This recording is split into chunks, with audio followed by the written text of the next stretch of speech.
Hello, everybody, and welcome to the Seventh Rule with Sirach Lofton, Garrett Wang, and Megan Elise. My name is Ryan T. Husk, and we are celebrating Aron Eisenberg. How you guys doing? Hanging in there. Yeah. Good.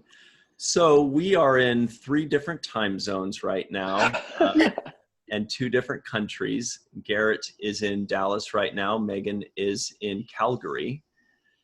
But we're tough, right? Yeah. You didn't say where you guys are. You're in LA. I'm in Los Angeles. Yeah, Los Angeles. Yeah. Yeah, I'm like just a few miles away from the big fires that are going on. Oh, yeah, that's right. Yeah, I'm pretty close. It's pretty smoky, so everybody around us has kind of sore throat and burning eyes and stuff. It's kind of a mess, but really it's. Where's the fire concentrated? I didn't even hear about these things. It's like in the Silmar area in the northern part of San Fernando Valley. Actually, it's really, really close to where we were last weekend after the memorial. That house. Oh, okay. Oh, wow. Hopefully not their house. That would suck.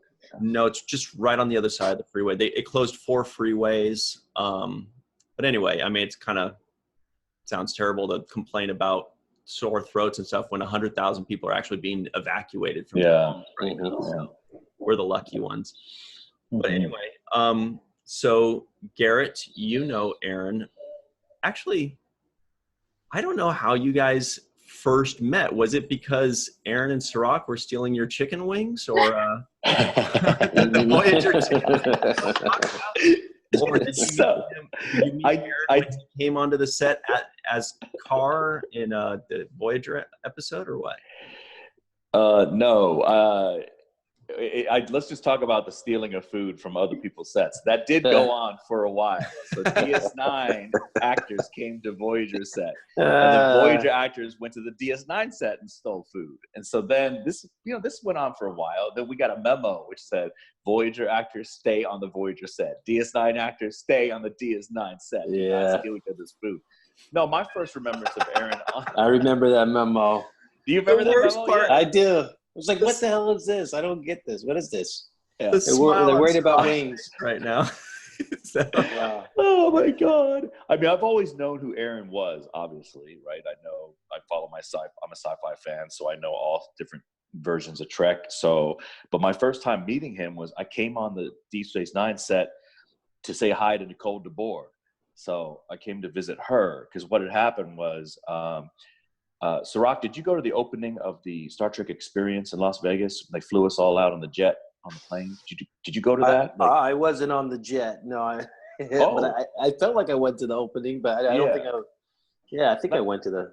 Okay, that's shocking because that jet was for everybody. Everybody got on that sucker. And so, Nicole was sitting in the seats in front of me with her stand-in, and I was sitting in the seat behind her with my friend. So when we got to the actual opening, there was press and everything, and all the photographers like, oh, get together with her. So we were like a couple. It was really weird. So that's how I first met Nicole DeBoer. And so I came by to say hello to her on the DS9 set, and both her and Aron were sitting in their director's chairs waiting for, in between shots. And Aron was full of animate. It was totally animated, telling the story. He's like, and Nicole was like listening, and she's laughing and everything. And I walk on the set, and right when I walk on the set, I see Nicole, and I lock eyes with Aron, and literally Aron was like,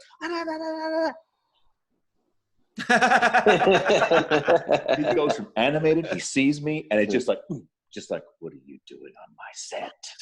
How dare you come over? It was he will not agree to that. He thinks that's not how it happened. But to me, that's how I remember. That's how it went down. That's how it went down, right? That's a little Janeway right there. Get off my ship. Get off of my ship, you vagabond. No. But I think I knew Sirach. I think I knew you before I knew Aron, though. I think we probably talked.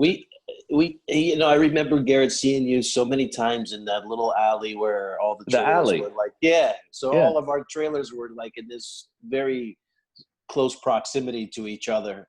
Correct. And Garrett was actually one of the few guys that I would talk to all the time because he'd be there. And half of the Voyager didn't really talk to us that much, but Garrett didn't care. He was like, what's up? I didn't care. I talked to everybody. Yeah, he talked to everybody. And I was like, wow, this guy is cool, man. He's not like the rest of his cast. He'll come out and say hi to us. Okay, Sirach, do you remember this? I'm probably not telling this story correctly, but one of the funniest moments that I've ever had on a Paramount Studios set. It was Sirach, and it was what's our boy that was on Clueless? Donald Faison? Yeah, Donald Faison. So Donald Faison and Sirach. Sirach, did you drive your car up to the? How did this happen? Because what it was either Faison was in his car or you were in your car.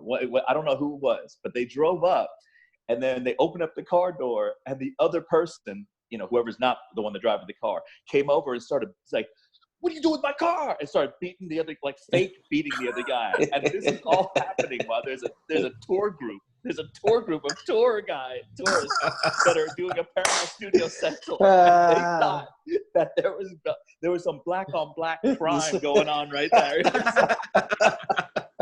Oh my God! Do you remember that? I don't even remember it. That's the point. I remember doing all this kind of crazy stuff. I don't remember it. It was so funny. Sounds like something I'd do, though. Yeah. Sounds like something I would do. Yeah, it was just whoever had I don't know if you or Donald was driving it was like a silver or gold Mercedes or something like that. I don't know who had that. Was my car. That was my car. Okay, so that was your car. Hey, all right. I was doing good at the time. I was doing good for myself. Yeah. But yeah, see, people don't know this, but they were filming Clueless right across the street from us. Correct. When they were doing the production. So it was Clueless, Voyager, DS9, right in that little clump. Yeah, right in that little corner right there. Yep. And so we got the chance to, know a lot of the Clueless cast with Stacey Dash, obviously, and Donald Faison. Yep. So and cool. Alicia, the redhead, Alicia, what's her name? She was really cool. Do you remember that? No. So not Alicia Silverstone. No. No. The redhead girl, she kind of played the really bitchy girl. Yeah, she was super cool too. So that's another one that we would hang out with. Well, I would definitely watch 2 out of 3 of those shows. Okay. All right. Sure. No, we did a lot of hanging out. I mean, it was fun. Those days were fun. And the alley was the thing that it was like the meeting ground. It was the place where the neutral zone where everybody. The alley. The alley. It's like West Side Story, right? Yeah, right. So yeah, we had a lot of fun in those days, man. But I just remember seeing you the most, Garrett.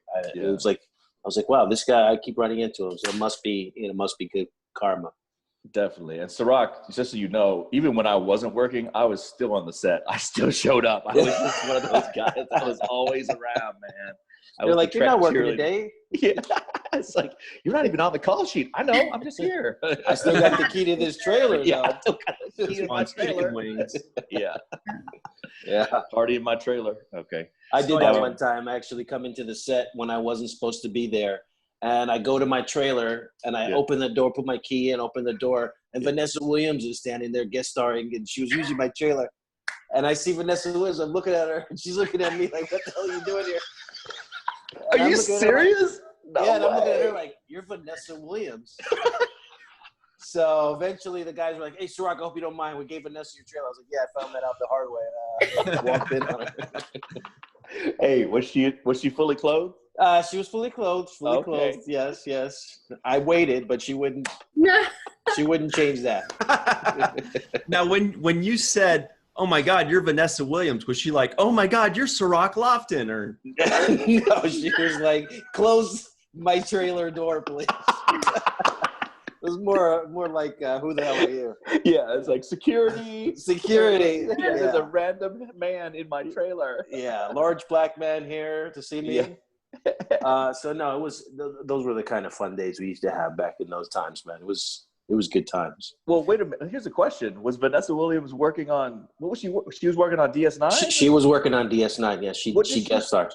Oh, did she play an alien or a human on that episode? I remember her on Next Gen. No. That's right. It was Deep Space Nine. It was the Risa. Yeah.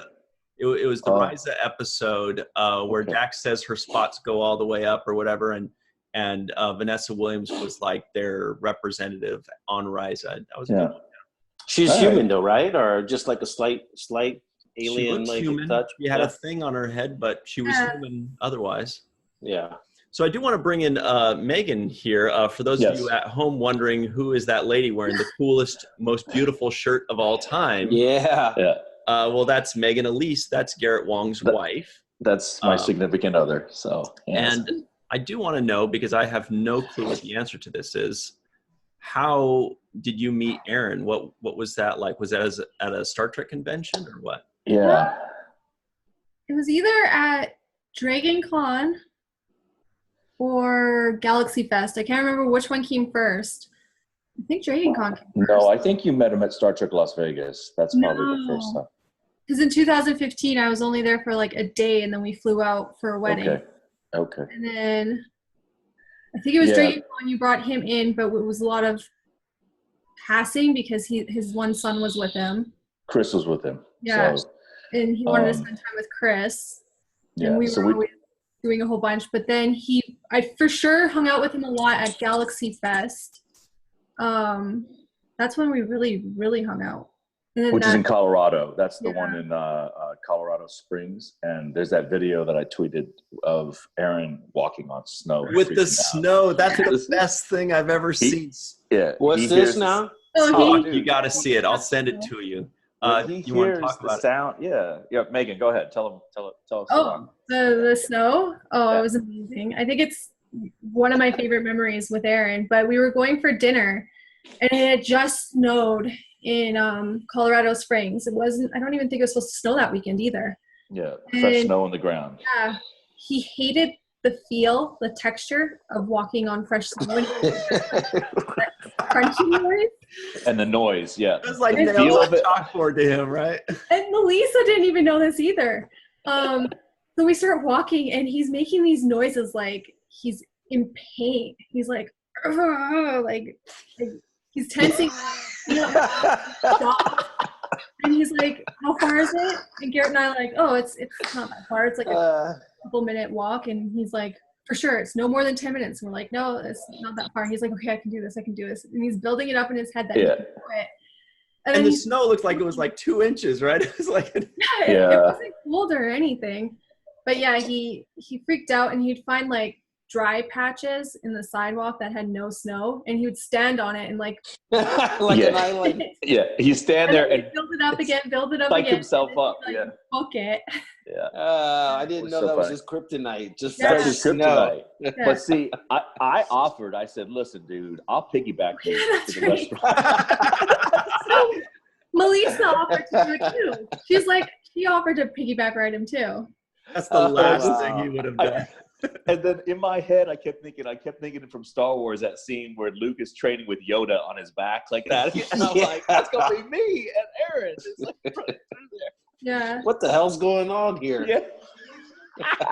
It's us two Star Trek actors in the snow. Exactly. No, but Garrett recorded it. No, that weekend though. Oh, you recorded this. I recorded this. So good. So Ryan, send that clip to. I will. It's so funny. He's standing on one of those little dry islands, and they're like, it's just right over there. It's like, it's the next building over, and it's shark infested snow patch. Okay, I'm gonna do it, and he just kind of like tries to run across. But the best is like in the video, you could see these people getting into their vehicle, but what you don't notice is they're staring at him before they get into their vehicle, and they're looking. They're like, what the hell's wrong with that boy? He ain't never seen snow before. Yeah, we thought he was joking, right? Megan, we thought it was just, you know how he jokes about everything. So I was just like, he's joking. There's no way. But he was like, I can do this. Like that. I'm like, oh my god. Melissa thought he was kidding too. She had. She didn't know either, right? Oh She's wow. From Colorado. Yeah, it was trippy. I had no idea. Yeah, and just so everyone knows, I just want to bring up, guys, that I'm flying right now because I just left New York City, where I went to the Gays in Space Memorial. Tell me about that. Yeah, so Dan Devey, who created Gays in Space, they always have like a weekly meeting, and he decided to dedicate this meeting or this event to Aron, to celebrate Aron's life. So it was him and I was co-MC with him. Basically, we were on stage and we were just showing different clips. We showed we showed a clip from Little Green Men where he's dealing with the U.S. Army guy, saying that, yes, we are the invasion force and we're going to come and get you guys and all that. And Quark's like, no, tell them the truth. So we showed that one and a few other memorable Aron Nog clips that we showed. And in between, we talked about, our experiences with him. And also we had any fan that was there was allowed to come up and share their experiences, whether they met him or not, how Nog affected or influenced their life. So it was, it was a really positive thing.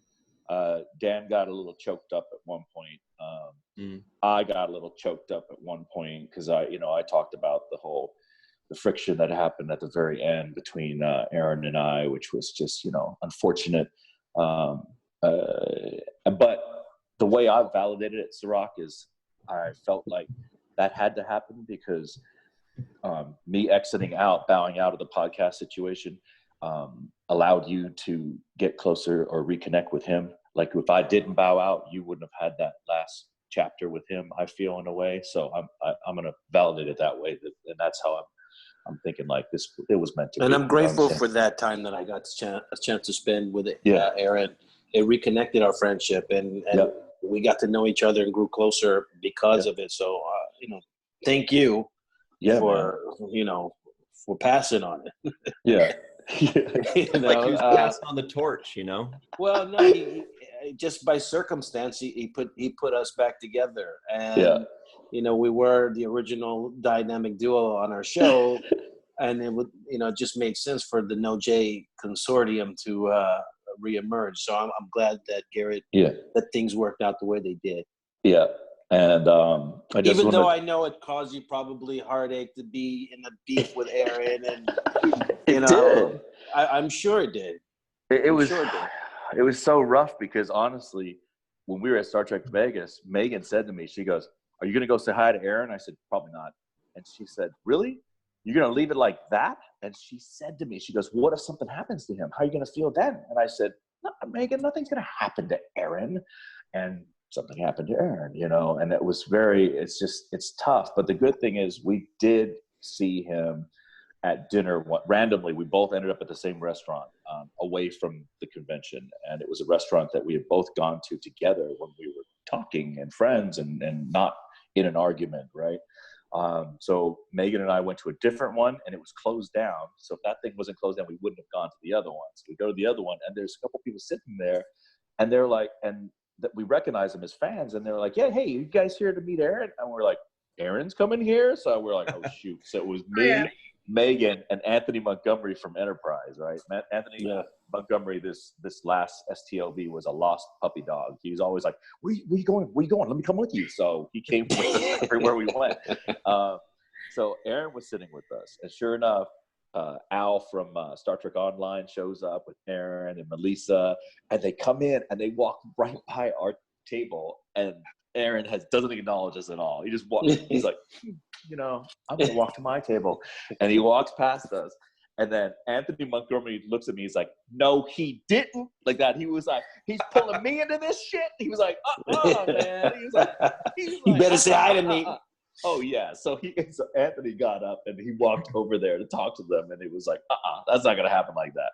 And I think Melissa said something to Aron. So Aron and then Al from STO, Star Trek Online, they came over to our table, and I looked Aron in the eye, and then we just shook hands, and we both kind of went, "Hey," like that. So we had that one last moment of connection, Close. Because I'll tell you right now, if I didn't have that, man, I'd be a mess. I'd be a big mess because I'd be like, "God damn it, Megan, you were right. I hate that you're right, but you're right. I should have, I should have.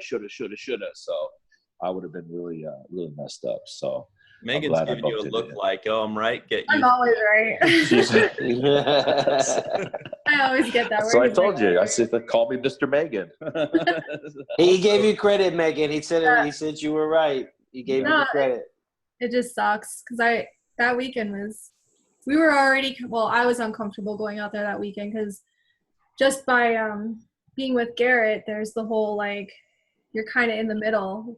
Like, I was still friends with Aron, still friends with Melissa. I didn't want to be a part of what was going on with that, but I had to support Garrett, but I also had to respect Melissa and Aron. So I took my time where I left the table and went and talked to them, said hi to them, gave Melissa a hug, got the shirt, and then a break. But Megan, I'm going to interrupt you. Initially, Megan was looking at me like, "You're not talking to him? No, I can't get a shirt. Thank you." Like that. I love the shirt. She's like, I love that shirt. That's an amazing shirt. It's a great shirt. And because of your stupid feud, I am not going to get a T-shirt now. And I'm like, just walk over there. They'll give you a damn shirt. Your beef is not with Aron. So no, but it was still it was also uncomfortable, just like walking past in the hallway and going past them too, and just like hearing in Aron's voice, you could hear like how he wasn't happy about the situation either when he passed them. Right. What? I was going to say, the good thing is, like, at the memorial in Los Angeles and later at the after party, which I don't think you went to that one, Sirach, the party at the aunt's house, the reception. I did. A couple people came up to me. His cousin was one of them, and then another very close friend of his, and they both said the same thing. They said, "Listen, I knew everything about what happened between you and Aron, and just so you know, he considered you his brother. He still loved you. He doesn't hold any ill will towards you, and I just think that you need to know that right now." And so that was that's some closure for me too, to hear that. So that was a good. Yeah, I could tell that he was deeply affected by it because he didn't even want to go into it when I was, when I probed him. I said, "What happened with Gary?" Like, I don't want to talk about it. Really? He loved talking about it to me. So. Oh yeah, not with me. I don't know. You're different. You're a different level, I guess. You're like, well, I mean, he knows how much I like Garrett too, so maybe he didn't want to tarnish that. But but when he approached me about doing the podcast, he said, "Yes, I think it'd be great. We could do this podcast together." I'm like, "Cool, that'll be great." And he's like, "Because Garrett turned it down already." And I'm like, "Wait a minute, I'm not your first pick." just to give you framework of everything, he and I were myself and the guy from Big Brother season 8, the winner, he's the one. We approached Aron to say, "Hey, we want you to co-host with us." So it was our idea to do the podcast in the beginning, right? And then our producer fired Aron over this misunderstanding, and Aaron's like, "What the?" Yeah, he was really upset, and that's when he said, "I'm going to go off and do my own thing," and he goes, "Okay, so here's the deal. It's now, this is the breakdown of ratio." And I said, "Wait a minute. You're not giving me any credit for coming up with this idea. You're making it.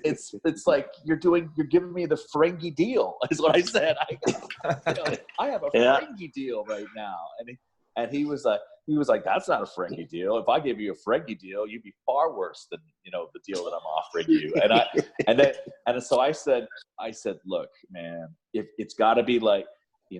I said, he was saying 50-50. I said, "You've got to and then so he did back up a little bit. He says, "Look, I'll offer you this 55-45. You get 5%. You get a little bit more for the first 3 months." I said, "Dude, that's when we're getting subscribers. That's not going to help me with the first 3 months."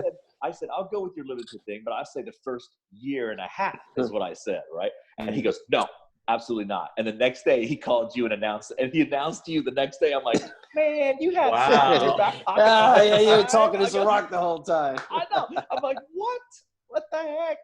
Yeah, so definitely send Aron to negotiate all your contracts. He's the guy.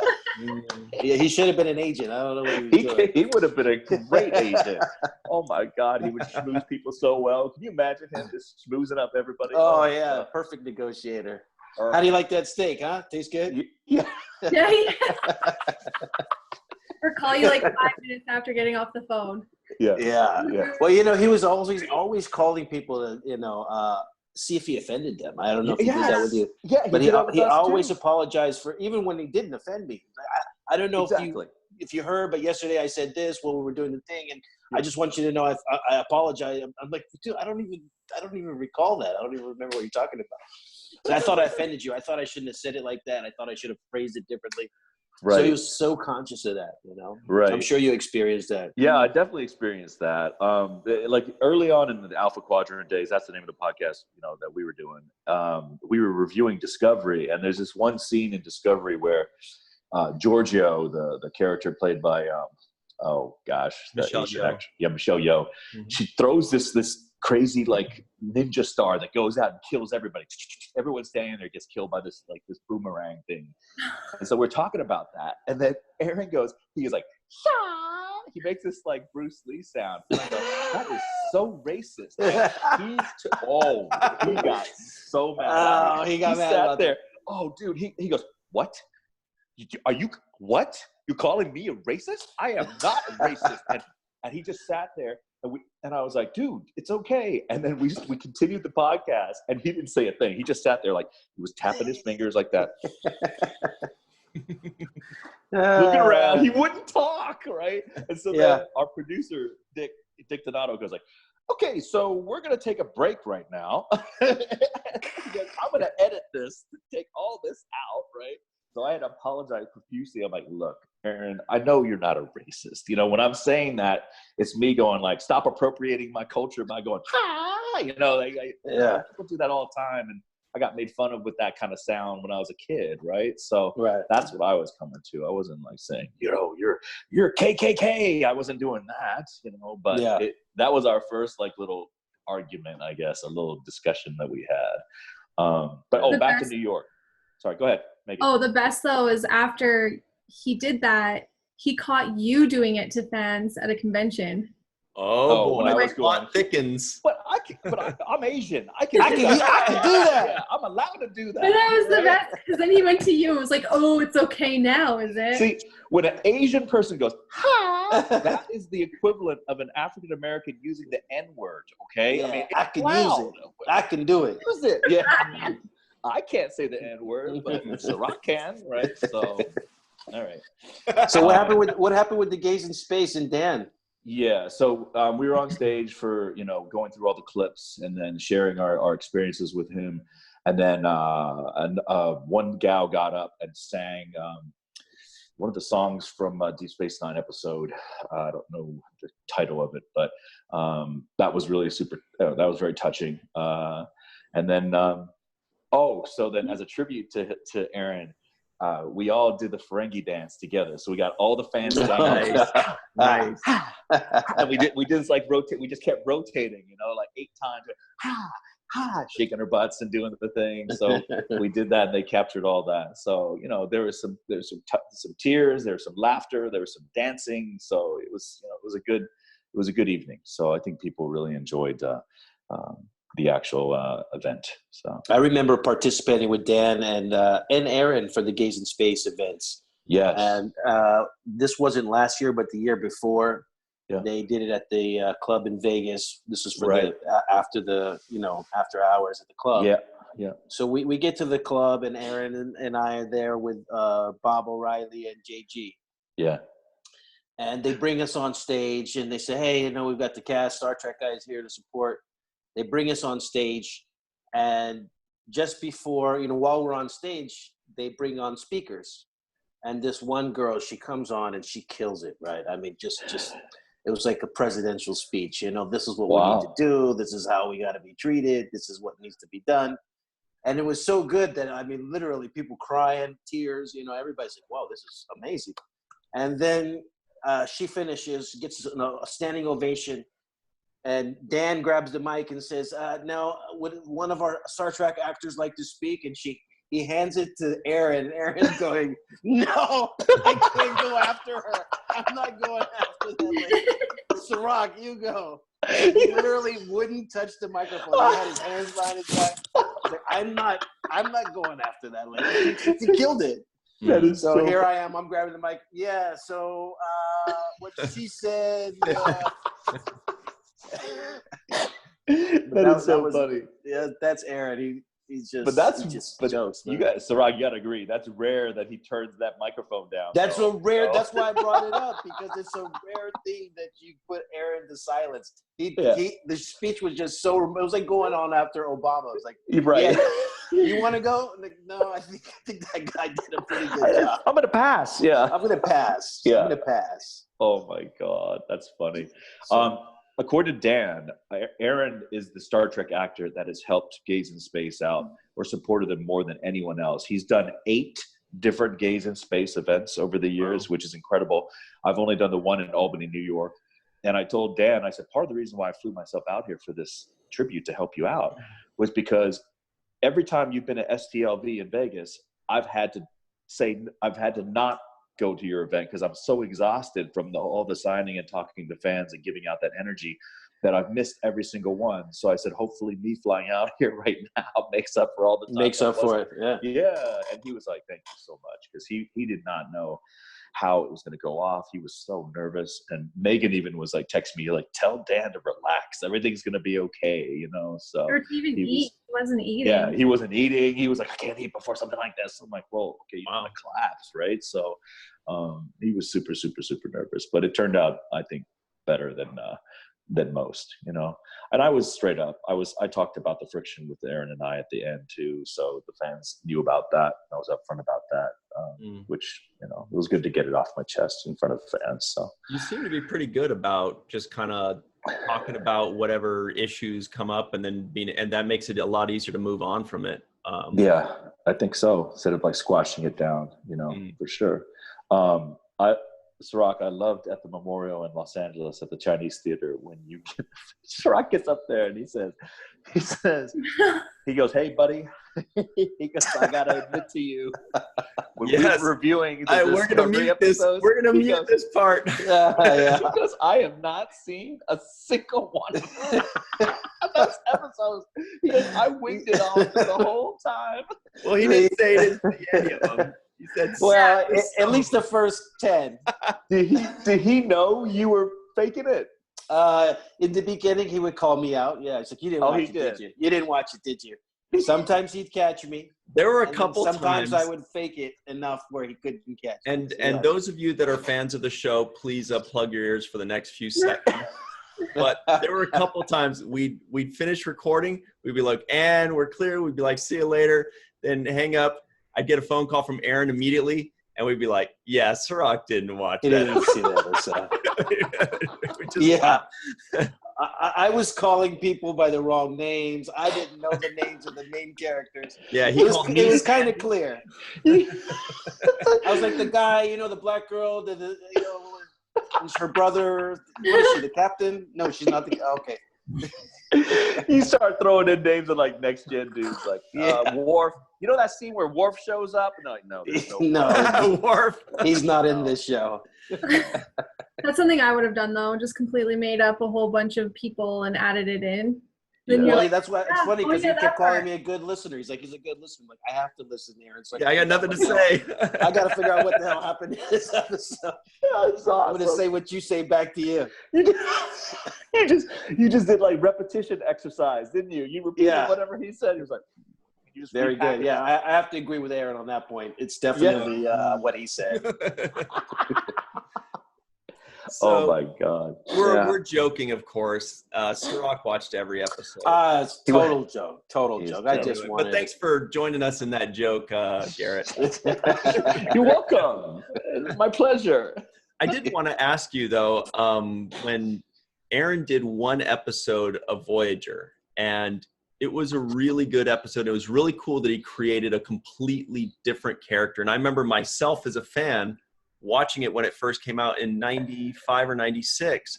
I remember being excited that the actor that played Nog was going to play a character in Voyager, and that made us even more excited for that episode. I kind of wanted to know, did you get to meet him on that set? That, you know, because I know most of the scenes were with Robert Beltran. Did you ever meet him or bump into him there? No, because you're right. That was an episode that was mostly Chakotay and the Kazon alien that he played. I don't remember the name of that alien.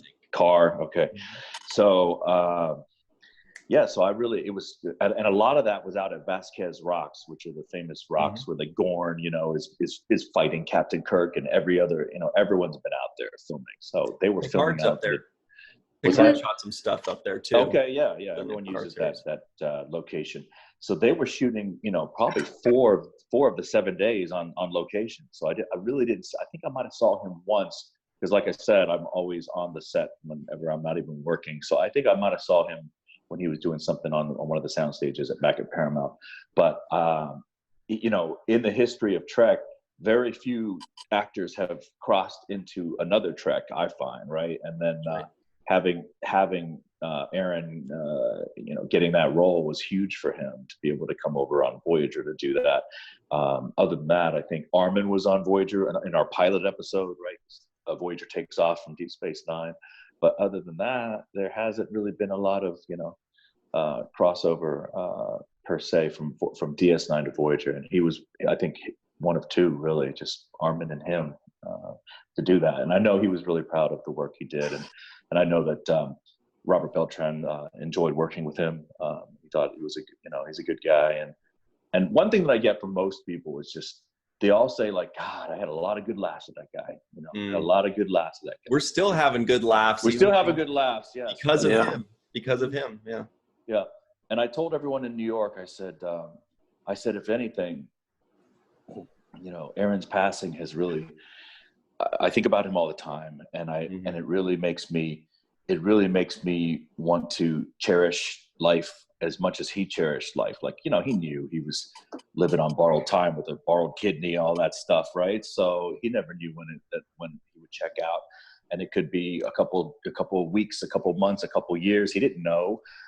So he really did live life to its fullest, and that's sort of what I've taken from him passing, is that I need to do that too. So I've really been much more friendly with just strangers that are around, everything, you know, around me. I mean, I'm pretty talkative, but I've kind of forced myself to be a little bit more friendlier than normal, if that makes any sense, or a little bit more engaged in talking to people and relishing life, right? So, well, you're definitely one of the Star Trek actors at the conventions that is already one of the most, you know, friendly and engaging with the fans. So if you're even stepping it up from that, then I think you would definitely do Aron proud, because you're already up at the top of that list. Yeah. It's interesting, because if you talk about people that are good ambassadors for Star Trek, that take the time to talk to fans, I do think that from the DS9 show that the Aron is up in that top echelon of being the ambassador. Just like George Takei is the ambassador from the original series, I think that I am pretty much one of the main people that's, you know, the ambassador of Trek from Voyager. So now I'll take a double ambassador role with him passing, basically. Yeah. And just real quick, I do want to say Anthony Montgomery is on that list for Enterprise, and you mentioned him earlier. He's also a great guy. I wanted everybody to be sure to go mob his table if you see he's at a convention. But good old Anthony. I do want to talk a little bit more about Aron's passing. And that very night that happened, Megan here stepped up and set up a GoFundMe. While we were all thinking it or planning it or working on something, she jumped to action immediately within hours. And so far, you know, we've all been able to rally around that particular one and promote it. It's raised over $36,000. Right. And you brought on a couple of your friends, our friends, Carly Creer and Tanya Dash, who's also up in Canada. Carly's in Utah. So I don't know if you want to walk us through a little bit of that, Megan. By the way, the GoFundMe is still open, so please, you know, donate. Yeah, and just Megan, before Megan responds to you, I just want to make everyone understand that we put a goal on there of 10,000, right? But this is not just funeral expenses. This is, you know, that house that he was living in. It's a rented house, right? So they have a lease on that through April that Melissa, his widow, has to take care of that the next 6 months that are left of that, right? So there's a lot of expenses that go with when someone departs this world, and they're the primary, you know, income earner. So really, if people look at that and go, oh, well, they're already way past their dollar amount. Any money that we can keep on raising for Melissa and indirectly his two sons, I think we should continue doing that as long as we can. So, it's hugely necessary. Yeah. Right. Yeah. Megan, what were you? Yeah. So how did that happen? Megan, do you want to talk about that a little bit? Well, I think we talked about it when we found out he was in the hospital. Yeah. Just the whole thought of like, what if? And I know like Garrett was like, oh, don't think that way. Yeah. But little do we actually know, when we were talking about it, he had actually passed. Melissa just hadn't announced it yet. I found out from JG's significant other that Aron actually had already passed away. But my mind, like, I'm a financial advisor, and I deal with life insurance, and I deal with like helping people save for retirement, stuff like that. So in my mind, it was just, and after reading Melissa's post about how they were saving to get married, they couldn't even afford to have a wedding for themselves. Yeah. I right away was like, okay, well, there's no way she could even afford to do a funeral and life insurance. If you can even qualify, there's exclusions. And at the time, we didn't know if it was his kidney or what had caused him to leave us. And we found out later it had nothing to do with his kidney, but who knows if, like, even if you have the exclusion or if you don't have exclusions, life insurance is going to be so expensive for him to begin with that wasn't even an option. So I wanted to make sure funeral expenses were covered, because right away that would be coming out of Melissa's pockets, possibly help of the boys, some family members. And it really shouldn't be the case, because like if someone passes away, you don't want to be like, okay, well, how am I going to afford this? It should just be there. It should be more simple, because you're already grieving. You've already lost something. You don't need to lose more financial burden.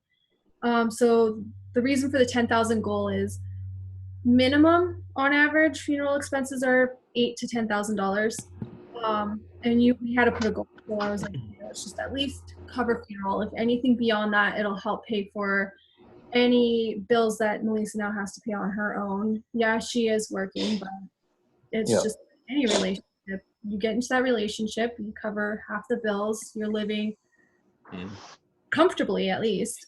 She has the same amount of expenses, but half the amount of income now. Exactly. Or maybe less than half the amount, you know. So I don't think she had to take time off work. I couldn't imagine her going back to work right away. Yeah, now she has to pay the rent. The lease is until April. She has to pay electricity, anything that helps keep the home surviving. Plus the boys. Like Aron would have wanted his boys to be taken care of some way. His one son was attending college. He's in a band. He wants that to continue going. He probably wasn't working for a while either after finding out. And then his other son too. Like, yes, they are living on their own, but Aron did support them in some way, helped them when they needed to be helped. It was emotionally there for them. Now they don't have that. And any counseling that they may need, that's going to cost. So it's going to take a long time for any family member, immediate family member, to be back. Yeah. And just the initiative that she took was incredible, because when, initially when we heard that he was in the hospital in critical condition, that's when she said, if something happens to him, we got to start a GoFundMe. And I said, don't say that. But like she said earlier, we didn't know he'd already passed at that point. Right. And then when Melissa made the post about him passing, we had just gotten home from Robbie McNeil had driven up to Calgary area. So we went to dinner with him and his girlfriend. And basically we got right back home. Megan opens up her phone and she saw the tweet from Melissa, and she just went, and she just broke down crying right then. I go, what? He said, Aron's dead. And I was like, oh my God. I just sat there just in shock. And I wasn't in any shape to do anything. And Megan's like, we have to start the GoFundMe now. I'm like, okay, all right, well, let's just message Melissa first, get her permission, make sure it's okay. And in the initial stages, we had some issues. There are people who didn't believe this was real. They're like, these people are charlatans. Who's Megan Elise? Who's Tanya Dash? And who, isn't Megan, what was one of the comments? Isn't Aron already independently wealthy from DS9? I said, no, wait 25 years ago, dude. He did 47 episodes right? You broke it down of for something. Yeah, I broke it down. I said in 7 years he did 47 episodes, and as a guest star, SAG, weekly rate was, I don't know, back then, like I think $1,700 or something like that for the week.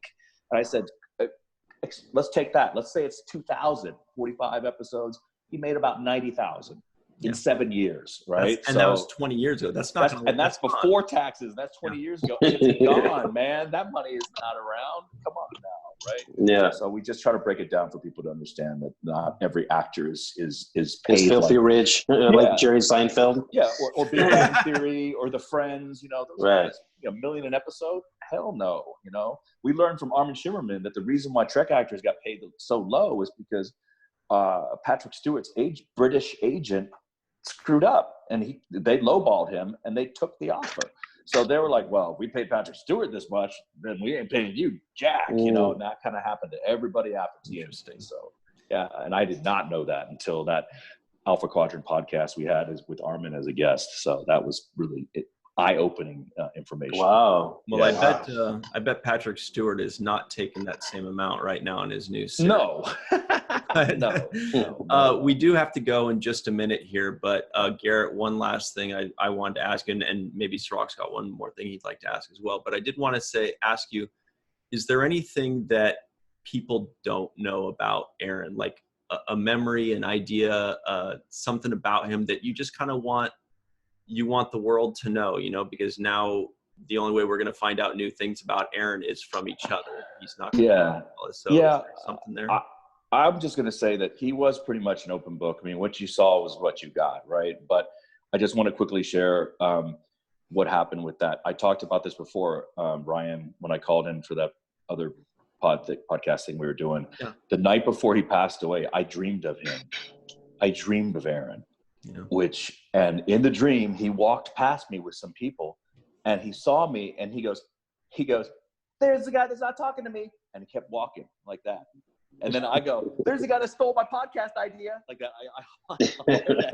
That's what happened in the dream. And Are you sure it was a dream? Because that sounds like something you guys would really say. But that's my point. I feel like your soul knows when your time is up, right? And I feel like his soul came to me in my dream and said, I'm going to crack this joke with you right now. Just so you know, you and I are okay. You know what I'm saying? And don't think that I hate you. I'm just gonna sit here and give you my typical little smart ass little witty. Smart ass. There's a guy that's not talking to me. That's like a classic line of his. That's so him. There's a guy that's not talking to me. Like that same freaking voice. It's just like so classic. So that's a classic one. Yeah. Yeah. So really, that was nice that happened. It's funny you felt that way, Garrett, because the night that he passed away, I couldn't sleep. I was really restless. Yeah. And I went onto the rooftop of my building. Yeah. I was standing up on the roof, looking at the moon. And out of nowhere, this white owl comes flying out at me, screams like this really loud owl shriek. I'm like, oh shit, is it coming for me? And it kind of does like a thing where it's going to swoop around and look like, I thought it was coming back. Yeah. But I can't explain it. But for some reason, I feel like Aron was spiritually represented by this owl that night. Oh my God. It was like he was saying bye to me. Yeah. And then the owl takes off into the night sky and disappears. Gone. That's awesome. And I just felt like it was him, like just catching that last flight upstairs and saying, "Hey, I see you on my way out." I see you. Yeah, that's crazy. So we both had similar type. We of both had like this kind of thing, and that just lets you know how deep of a spiritual person he was. It just like how connected, how inside of your psyche he was. He was just connected to us. For sure. So yeah, I honestly felt like I got a chance to really, actually, literally say bye to him. Wow. With that owl moment. Yeah, and like who sees white owls in LA? White owls in Los That's Angeles. So that's what I was saying. That made a shriek like it was coming at me. Oh, the only thing that would have been more dead on is as it got closer to you, if it went. Like the owl starts doing like a Ferengi dance. Then I really would have freaked out. Yeah, Aron?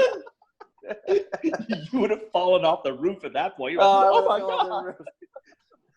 Yeah, I already thought he was coming for my neck, so I was already worried. That's insane, man. I honestly felt like he was in that owl. I don't know. I can't explain it, but like you said bye to me. No, I believe that 100%. Thank you for sharing that, you know, and I think that that's something that the fans would love to hear, that we both have these spiritual moments the night before, right? So well, mine was the night after. So yours was like a premonition, and mine was right. Yours was after the fact. Okay. Yeah, I felt like a goodbye afterwards. Yeah. I hear you. Yeah. Megan, did you have anything? No, I have goosebumps after hearing that. Okay. I was fortunate in that I had a couple really good conversations with Aron over the phone just the night before, but can't really talk about those over the air. But that's fine. That's fine. Still very good.